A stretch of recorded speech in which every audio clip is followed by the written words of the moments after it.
Hey everybody, blue skies. It's Amelia Rose Earhart here. So you probably saw in the news yesterday that the president was talking about Amelia Earhart and any classified documents that may still be out there surrounding her disappearance.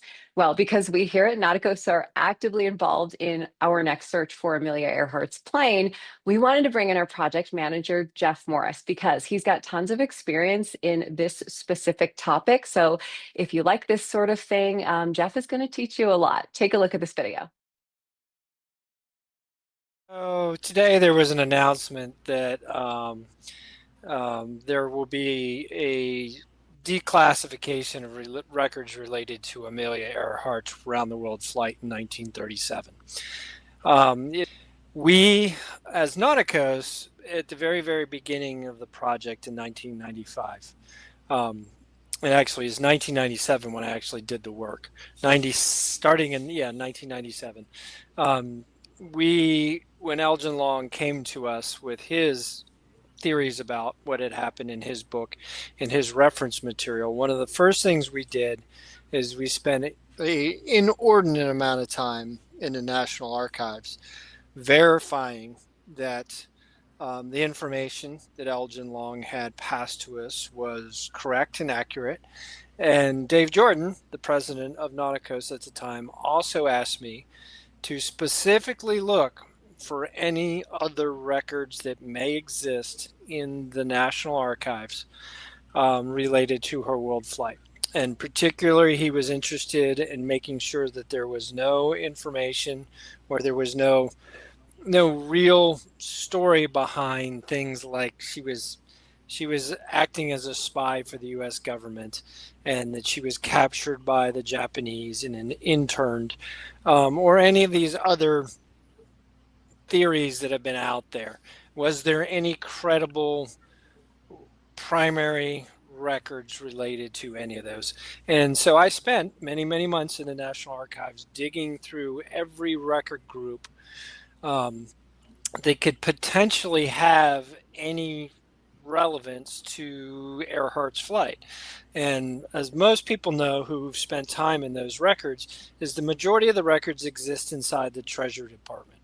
And the reason why is because Treasury is the one at that moment in time that was organizing what was happening with Howland Island. And in my searches, and the other major record group, of course, is the Navy records related to their search for Amelia after she disappeared. That there was a very massive effort put on by the U.S. Navy to go look for her, including many ships, airplanes, et cetera, searching for her. Is one of the largest searches for a missing person that's ever been conducted by the United States of America. And in all of those records, there is no reference to any, when I started searching through those records, working with archivists at the National Archive, never once did I bump into hey, there's some other records, but they're classified and they are hidden behind this wall. There was no indication of that in any of the record groups or any of the information that we researched. And we were looking quite thoroughly. We weren't just looking in Treasury and Navy. I spent a whole bunch of time in the OSS records, which is a precursor to the CIA, looking for any hint, or as we would call it in today's world, chatter, which is the U.S. government is not very good at keeping secrets at times. Was there any conversations going on in presidential records, in the upper echelons of the Navy, in the upper echelons of the Treasury Department, that would indicate there was something else there? And we did not find any evidence of any of the above. So this whole thing about declassification of records related to Amelia Earhart, there might be some documents, but I believe that what we're going to find out is that those records may be personal correspondence between Eleanor Roosevelt and Amelia Earhart, or something like that, something that has been kept for some reason away from the public because of the personal nature of it or something like that. I highly doubt that there's a set of records out there that are truly classified. And what I mean truly classified would be something that's been held because it would reveal specific information about the United States or how the United States has collected information in the past that may affect some relationship with another country at this point in time. So I highly doubt there's anything significant to this.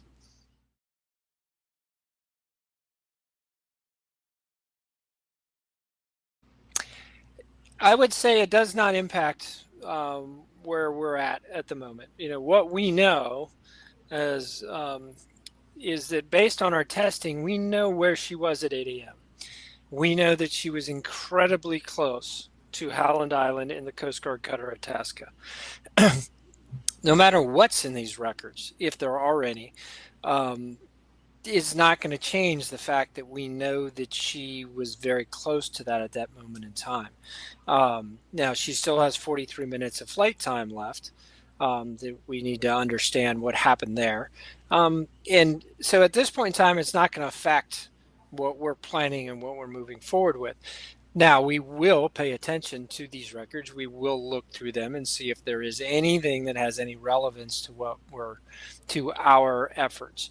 Um, but as I said, there's no evidence that there was anything withheld in the official Navy reports, in the reports from all of the various officers involved in conducting the search for Amelia.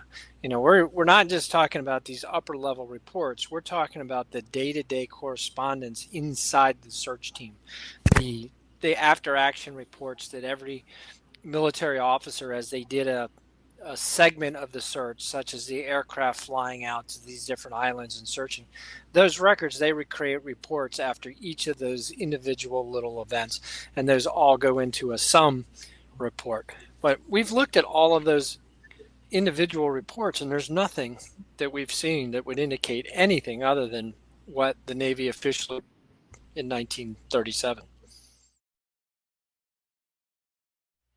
When we're talking about objects that have been lost in the ocean, the reality of the situation is that ownership only ceases to exist for the property who owned it prior to the sinking if they choose to abandon it. Meaning that they no longer keep records of it. It is no longer included in any documentation or anything like that. The reality of it is that ownership continues on.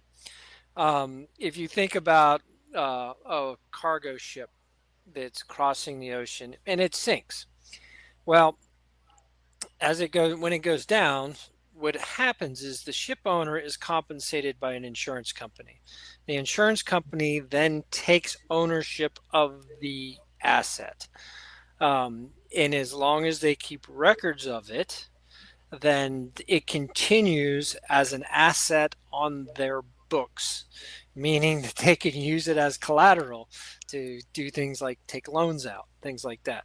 Hmm. This is a misnomer that when something sinks in the ocean, that it is automatically abandoned. That's not how the system actually works. Now, as someone who's searching for something in the ocean and you discover it, you can put in what's called a salvage claim because you now know where that valuable asset is and no one else does. The courts have decided, and this goes back thousands and thousands of years. Um, I think about 4,000 years is the beginning of the laws related to salvage. And the idea behind it is that if you help out somebody whose ship is in peril or has been lost and you find it, that you will be fairly compensated for your efforts, is basically the gist behind it. So what would happen in this particular instance if we find Amelia Earhart's aircraft? What we would do is something called arresting the site. We would go to court and say, hey, look, we found it. Here's proof that we found it. And we would become salver in possession. That would kick off a series of court events, which would determine how the um, the value of these objects would be quote unquote divided, because that's how the system was built. It was built around the idea of saving commerce, saving goods that have been lost at sea.